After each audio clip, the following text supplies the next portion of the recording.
And if you're new to the network, welcome to the network. Alright, Charleston White don't went on Say Cheese. They just dropped this video 2 hours ago. It say Charleston White says Orlando Brown is a dope fiend. And drill rappers broke. He say all drill rappers are broke, and I kind of agree with that. And he goes off on a WNBA. Let's get into this video, y'all. Let's see what Mr. White gotta say. Mr. Charleston White. Let's see what you gotta say.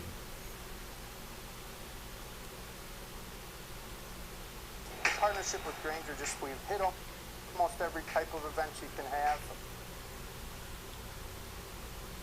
Mr. White, what you gotta say? Us not having to.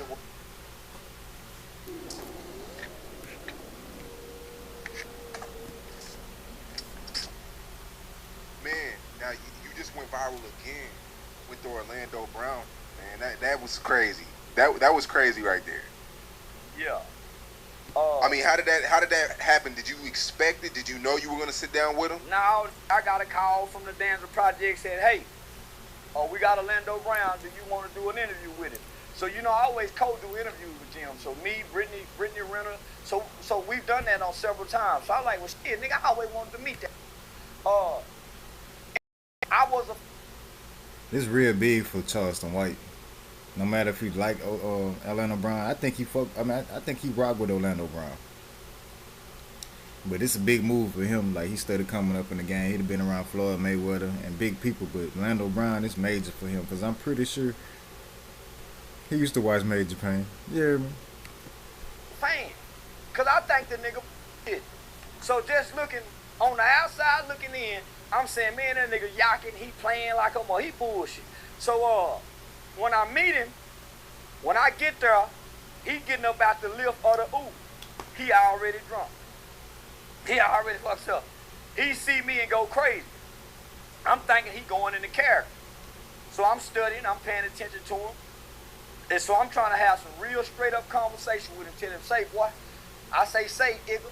I use the N-word, for monetization purpose. Say, figure, boy, they put me and you in a movie together, my figure. Man, boy, we go hit it big. He said, for real, I know her. Woo, woo. So I'm saying, man, I can call the producer right now. Boy, we can do this, we can do My figure. That'll be good if a nigga. I mean, we start saying my figure instead of my. Just like back in the day, Leprechaun Boys in the Hood. My ninja, my figure. What up, my figure? That's dope. Do that. So I said, oh man, he already messed up. So he go in and get a haircut. I see he got the Gumby. I said, boy, you must be a young player with that Gumby. I'm seeing, man, so this is my exact word. I said, say, look out now. Man, because he had already took a big glass of Don Julio Reposado like that. He done took that to the head. So I said, say, listen, man. Oh, he came to the interview drunk. Try not to get too That's drunk. why he was talking crazy like that. So we can talk business. I said, matter of fact, same. Go on get his number. Before this nigga here get too drunk. Because I already see how this going. He get a haircut. Man, when we get on that podcast. He already know. Before Man, that's crazy, bro. He already know. He got his number before he got too loaded. He already see where it was going, bro. That's crazy. I know this big for him. He probably gonna put some type of show together. Y'all make sure y'all hit that like button. Y'all drop the comment, you hear me? Shout out to Say Cheese, man.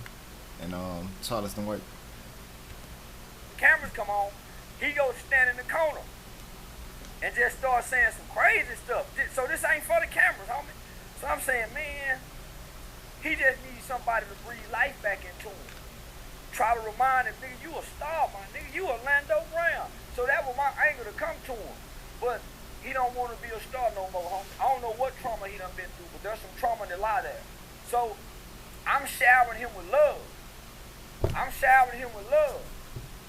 Trying to see if he can come out of character and just talk, because I know that if they put me and him in a movie together, me and him go do a few more podcasts together. So when I find out how much he making, I said, man, he on the road. So I called another platform he done been on, and I find out how much they paying him. And all the money goes straight to the dope man after the podcast. I said, man, they using this man, homie. So I'm finna, you know me, son. I'm finna pump him up and be big. I'm finna take the, homie. So, me and Victoria been trying to get a hold of him, man. I would love to do the. Anybody can get him, homie. He's so cheap. Yeah, man. But you know me, man. Homie, when the people book him, he be already loaded. So that's why they play for the number. They can see him on the FaceTime, his mouth twisted, and so, homie. I feel like he should charge like at least 10 bands. But he probably just don't want to bust nobody's head. He probably like talking on cameras like that. He probably running his bag up doing it. 5 G's of interview. 5, 10, 50, 20, 25, 30, 35, 40. You know, he probably ain't trying to bust nobody's head. Like, probably ain't greedy. They say if you don't be greedy, you good. So it's not their fault to get something like this for this number that's gonna produce this. It ain't their fault. He a grown man. And he don't mind being taken advantage of. Man, he done even offered to come to Dallas and get paid $500 a week just to do somebody's podcast every week. That's how low he taking it, homie. So I'm saying, man, me and him can get some money together, and he can teach me about acting, right? So once I saw he couldn't snap, and that he really running from who. I don't know what he running from. He running from something, but he running to drugs. But he's a functional drug addict. He's a functional drug addict. I mean, he keep his hair cut because he know it in front of the camera. He was well taken care of as a kid, so his dental work is proper, right? Because he was well taken care of as a kid. Right. Yeah, he running from something, homie, running to them drugs and alcohol. So he ain't just doing drugs. He on everything. So, and you'll see in the middle of the podcast, so he drunk some Crown Apple, Don Julio, and then when he... We had to pray for our boy Orlando Brown, you hear me? Took the bathroom break, he came back crawling on the ground. I said, nigga, man, you ain't went to the bathroom and used it. Nigga, you went to go get high. So, nah, homie. So, once he started talking about the barbershop incident, I'm saying, well, it's easy to attack a man while he's asleep. When I woke up, things changed. Say, homie, don't bring that up. I'm out on 2-1 right there. This is, come on, homie. So once he couldn't, I said, he the dope fiend, so I know where to hit the dope fiend. I went to hitting him below the belt. That's why you couldn't fight. You trying to tell me you can go help me when the killer jumped on me. You ain't get them out there. So yeah, that's what made me start going to do that. People saying, he brought up his childhood trauma. I told y'all, if you go low, I go lower. That makes sense. Yeah, I bring up all kind of, so. I got that bad too. It be their fault, man. Y'all must forgot about all the time he been on platform. It be their fault. That's why you don't start nothing you can't finish. Talking about how he done F Bow Wow, how he done F Jamie Foxx. He be telling people. Wait. Do you believe that, or you think he trolling? I think he trolling, but I know he done been F. I know he done been F. You ain't finna go to Disney at 5 years old acting how he acting, and they ain't tampered with D-boy. It wasn't his fault though. So I'm saying, I'm just gonna say this to anybody that argue with me. If you ever been MOLESTED, don't argue with me. I'm gonna bring it up. If you've ever been neglected and abused as a child, I'm gonna bring it up. If your mother has passed, I'm gonna bring it up. If your child is done, I'm gonna bring it up. So don't argue with me, because there's no limitation with my argument. Man, I done said some mean things to God before.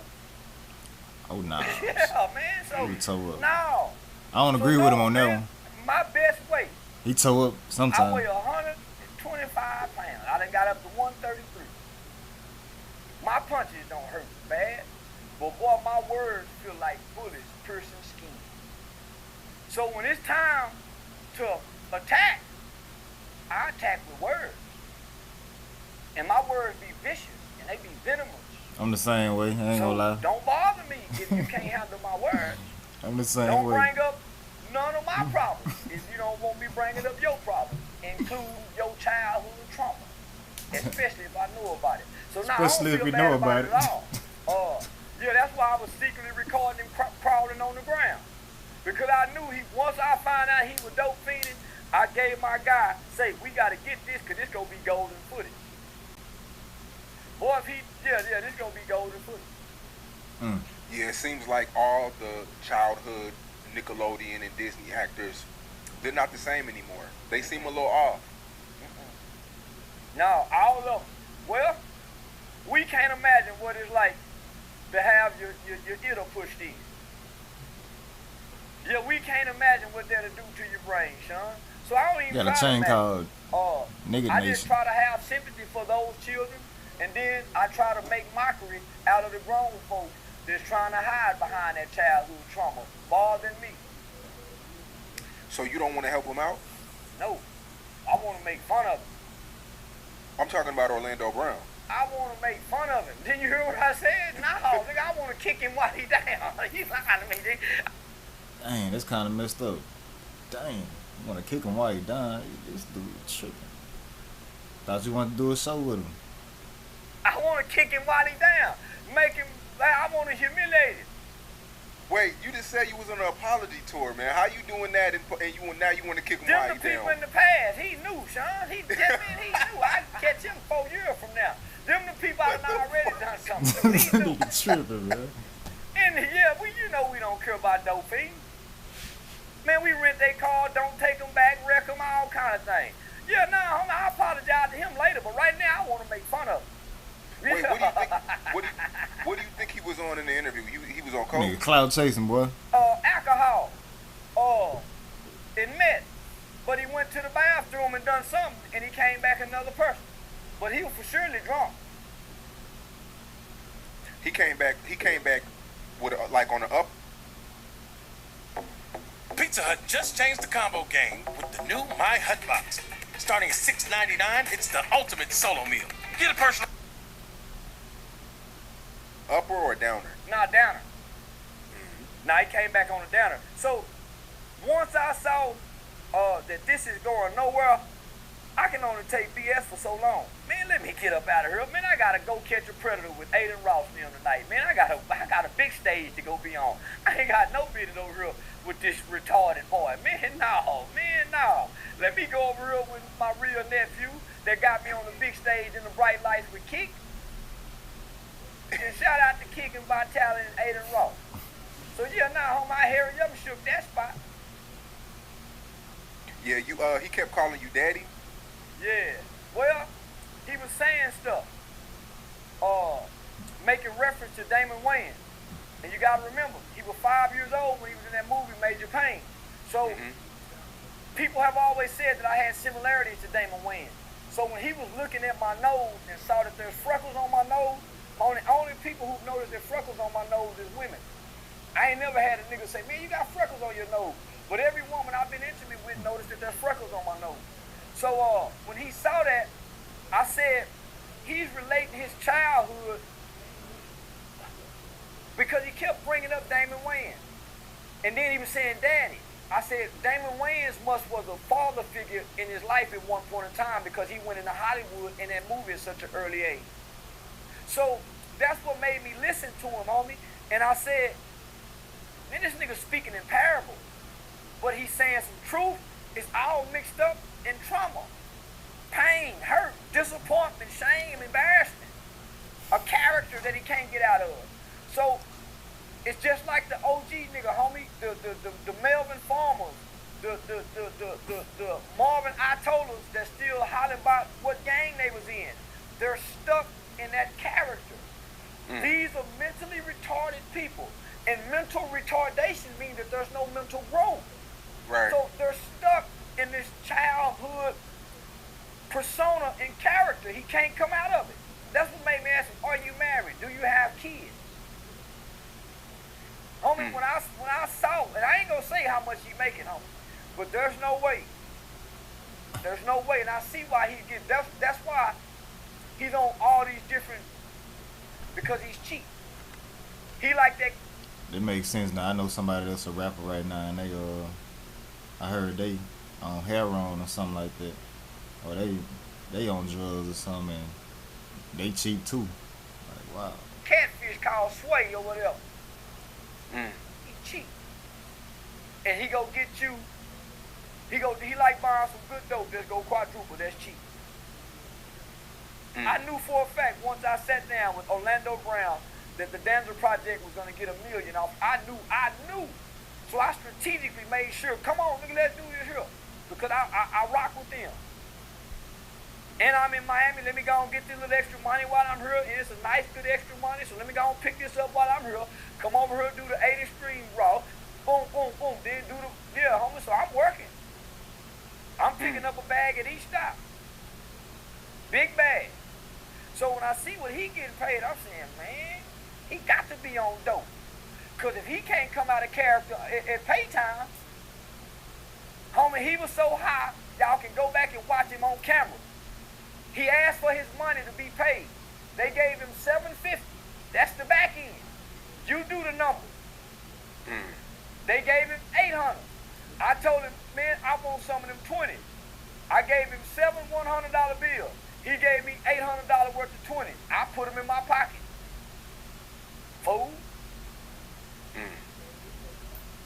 I take advantage of drunk people. Just, yeah, drunk nigga, you better not drop no money with me drunk. And you this kind of drunk, you need to be taught a lesson.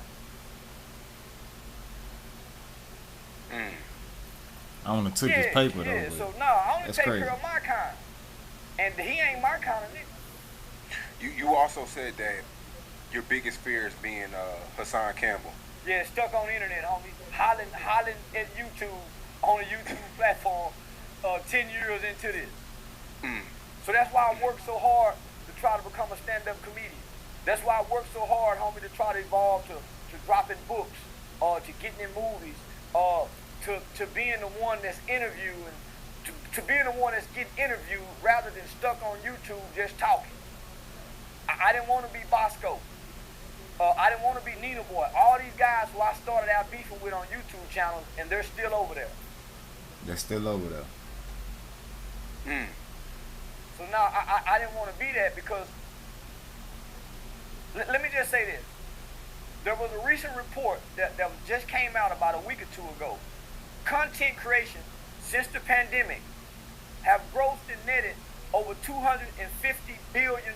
So that's me, you, all these content creators. When you add up all, we done grossed over $250 billion. And it's projected in the next 5 to 10 years that it's gonna double. So why would I just get stuck over here just doing content over here? When YouTube pay the least amount and they making it harder for black people to get the dollars, being content creators. So I'm teaching my people who got mechanic shop, say, homie, start your channel on how to.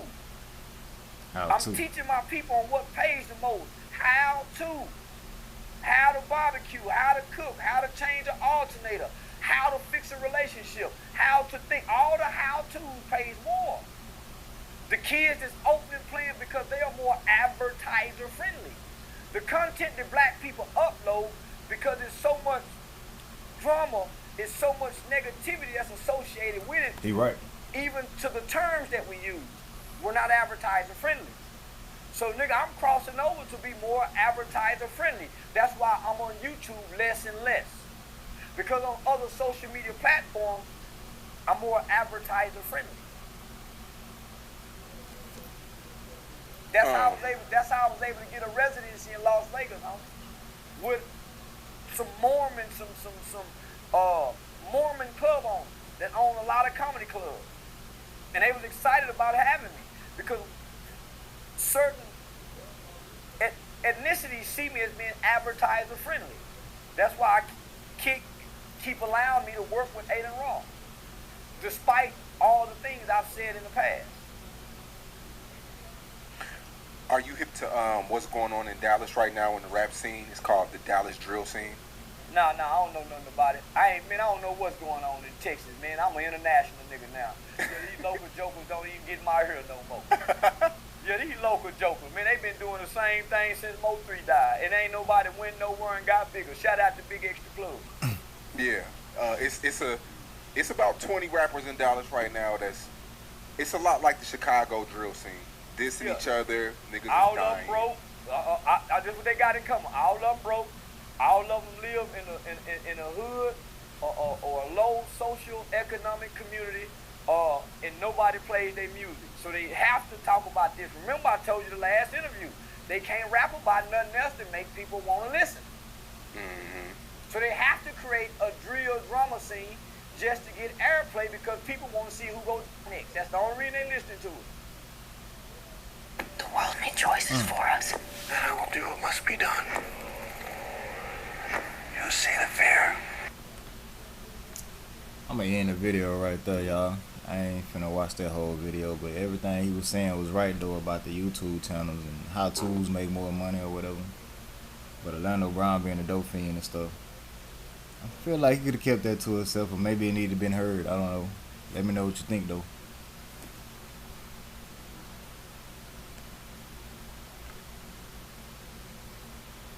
Yep, y'all go to Say Cheese and watch the full thing. I'm done with that one.